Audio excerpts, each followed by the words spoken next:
አንድ ስፍራ ላይ እናነባለን። ማቴዎስ ወንጌል ምዕራፍ 2 ላይ ከቁጥር ከ13 ጀምሮ እስከ 21 በጌታ በኢየሱስ ስም እናነባለን ከፓስተር ጋር።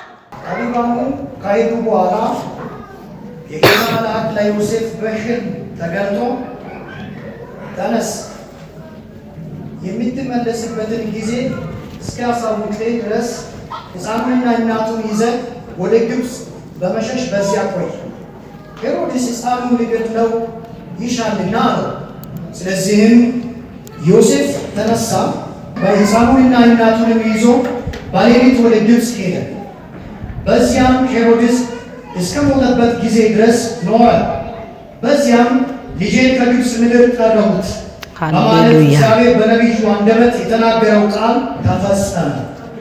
ሄሮድስም ጠቢባኑ እንዳታለሉት በተነገረ ጊዜ በጣም ተናደደ። ከጠቢባኑ በተነገረው መሰረት ዕድሜያቸው 2 ዓመትና ከዚያ በታች የሆኑትን የቤተልሔምንና የአካባቢዋን መንደሮች ወንድ ልጆች ሁሉ ልኮ አስገደለ። በዚያም በነቢዩ በኤርምያስ እንዲህ ተብሎ የተነገረው ተፈጸመ። የልቅሶና የታላቅ ዋይታ ድምፅ በራማ ተሰማ። ራሔል ስለ ልጆቿ አለቀሰች፣ መጽናናትም አልቻለችም፣ ልጆቿ ሁሉ አልቀዋልና። ሄሮድስ ከሞተ በኋላ የጌታ መልአክ ለዮሴፍ በሕልም ተገልጦ ተነስ፣ ሕፃኑንና እናቱን ይዘህ ወደ እስራኤል ምድር ተመለስ፣ ሕፃኑን ለመግደል የሚሹት ሞተዋልና። አሜን። ዮሴፍም ተነስቶ ሕፃኑንና እናቱን በመያዝ ወደ እስራኤል ምድር ተመለሰ። የስብከቴ ርዕስ የሚፈልጋችሁ ሞተዋል። ወገኖቼ የተወለደውን በታምራት የመጣውን በትንቢት የመጣውን ሕፃን የሚፈልግ ክፉ አንቺን እንዴት አይፈልግሽም? አንተን እንዴት አይፈልግህም? ጠላት ቢፈልግሽም አትገኝም። ጸልያለሁ፣ አትገኙም፣ አንገኝም። በዚህ ማለዳ ትውልድ አይገኝም፣ ልጆቻችን አይገኙም። ሕፃኑን ያስጨነቀ አንቺ ቤት አያገኝሽም። የኢየሱስ ጠላት ተረግጧል። ዛሬ ያንተ ጠላት ይረገጣል፣ የቤቱ ጠላት ይረገጣል። ሼላባዲኒያስ እንደዚህ በሉና አጠገባችሁ ያለውን ሰው ዛሬ ማለዳ በሉት። እግዚአብሔር የሚነግርህን በደንብ ስማ በሉት። ሃሌሉያ። እግዚአብሔር የሚነግርህን ምን በሉት? በደንብ ስሙ። ክብር ለጌታ ይሁን። እግዚአብሔር በሚገርም ሁኔታ አሁን የተነበበው ስፍራ ላይ የሚገርም ሁኔታ ነው ያለው። ኢየሱስ ክርስቶስ እንደሚወለድ ለማርያም የተናገራት መልአኩ መጥቶ ነው ለማርያም፣ አንቺ ከሴቶች መካከል ንጽሕት ነሽ፣ ድንግል ነሽ፣ ነገር ግን ተመርጠሻል፣ ድንቅ የሆነ አያል የሆነ የዓለም መድኃኒት የሆነ ወንድ ልጅ ትወልጃለሽ ተብሎ የተነገራት ኪዳን የምትጠብቅ የነበረች ሰው ነች። ነገር ግን ያ ኪዳን በተፈጸመ ጊዜ ግን አንድ ነገር ሆነ። እላችኋለሁ ኪዳናችሁ መፈጸሙ አይቀርም። ጠላት ይፈልጋል፣ ኪዳንሽ ይፈጸማል። ከዛ በኋላ በሚገርም ሁኔታ አይለኛ የማትጠብቀው ነገር የሰማችሁና እየሆነ ያለው ነገር አንድ አልነበረም። ዛሬ እላችኋለሁ የእግዚአብሔር ሰዎች የምትሰሙትና የሚሆነው ነገር አንድ እንኳ ባይሆን ዛሬ ግን የሚፈልጋችሁ ሞቷል። አሜን በሉኛ። የሚፈልጋችሁ ምን ብሏል? ሞቷል። ታምር ነው። በሚገርም ሁኔታ ኢየሱስ ክርስቶስ በከብት በረት ውስጥ ነው የተወለደው። 70 ሰገሎች ሊያበስሩ ከርቤ ይዘው ማርያምን ሊመርቋት በሄዱ ጊዜ ግን በሚገርም ሁኔታ ይታይ ነበረ። የክብር ይመራቸው ነበረ፣ ዳመና ይመራቸው ነበረ። የተገለጠው ግን ለከብት እረኞች ነው። ኢየሱስ የተወለደበት ቦታ ተገለጠላቸው። ዛሬ ላለው በጓዳ ላላችሁ ለእናቶቼ ለእህቶቼ ኢየሱስ ይገለጣል። እግዚአብሔር በማንም ላይ ክብሩን ይገልጣል። በትንሽ ሰው ላይ ክብር ይገልጣል። ጓዳ በሚሰሩ ሰዎች ላይ ክብር ይገልጣል። የእግዚአብሔር ክብር ሰውን አይመርጥም። የእግዚአብሔር ክብር ካገኘሽ አገኘሽ ነው። አሜን ትላላችሁ ወገኖቼ? ካገኛችሁ አገኛችሁ ነው። የእግዚአብሔር ክብር ብቻ ያገኛችሁ። ከዛ በኋላ ከሄዱ በኋላ ሄሮድስ ግን 70 ሰገሎችን አገኘና የት ነው የተወለደ? እኔም ልመርቅ አለ። አስጨናቂዎች ላይ የእግዚአብሔር ቃል መጣባቸው። ዛሬ ላለው በሚያስጨንቋችሁ ላይ በአስጨናቂው ነገር ላይ እግዚአብሔር ይመጣል። በዛ ዘመን ኢየሱስም በኪዳን የመጣውን ሕፃን እንደተለመደው ሄሮድስ ሰላዮችን ላከና የት ነው ያለው? እኔም ልመርቃለ እላችኋለሁ። ጠላት ሊያታልለኝ አይችልም በሉ እስቲ።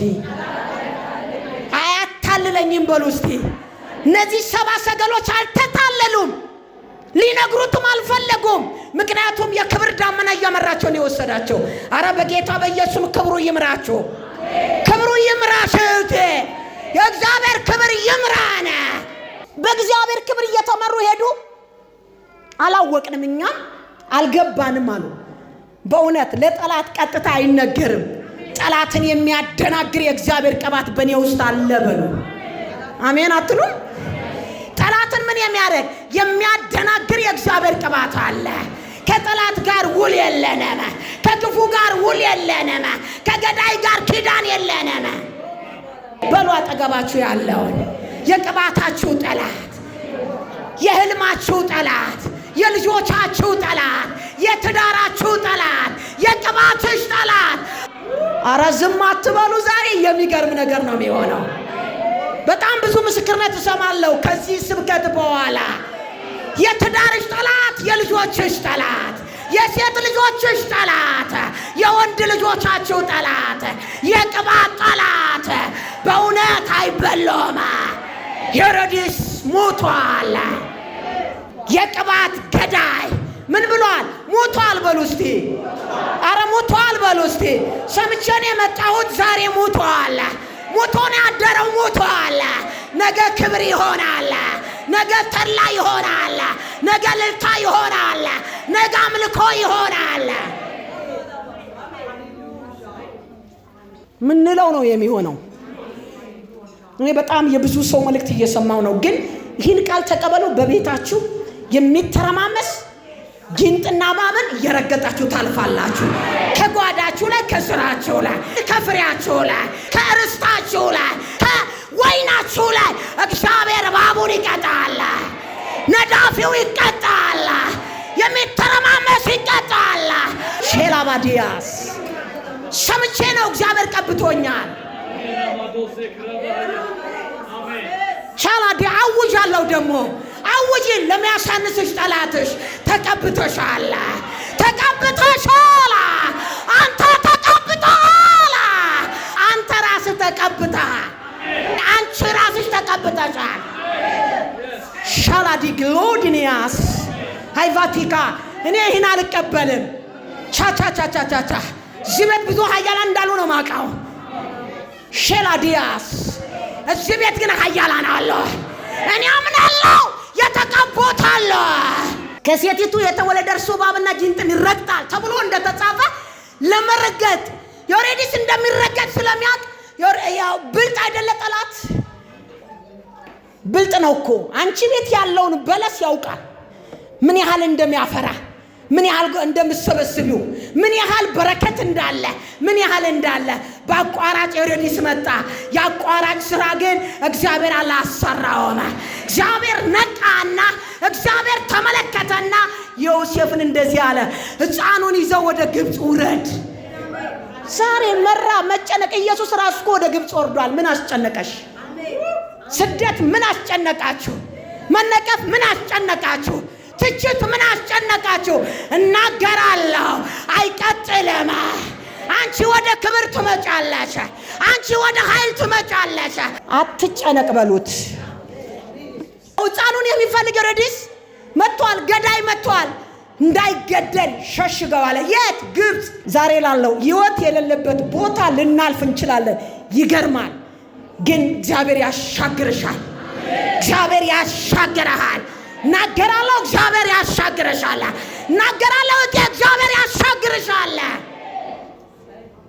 ትሻገራላችሁ። ሰላም ሰላም ቅዱሳን፣ ሰላማችሁ ይብዛ። እኔ ፓስተር አብነት ነኝ። በአገልግሎታችን እየተባረካችሁ እንደሆነ አምናለሁ። ሁልጊዜም የምንለቃቸው መልእክቶች ባላችሁበት ቦታ እንዲደርሳችሁ ሰብስክራይብ፣ ሼር በማድረግ የማራናታ ድምፅ ለፍጥረት ሁሉ የተሰኘውን የዩቲዩብ ቻናል አገልግሎታችን ቤተሰብ እንድትሆኑ በጌታ ፍቅር አሳስባችኋለሁ። እግዚአብሔር ሁለንተናዊ ሕይወታችሁን ይባርክ። ሻሎም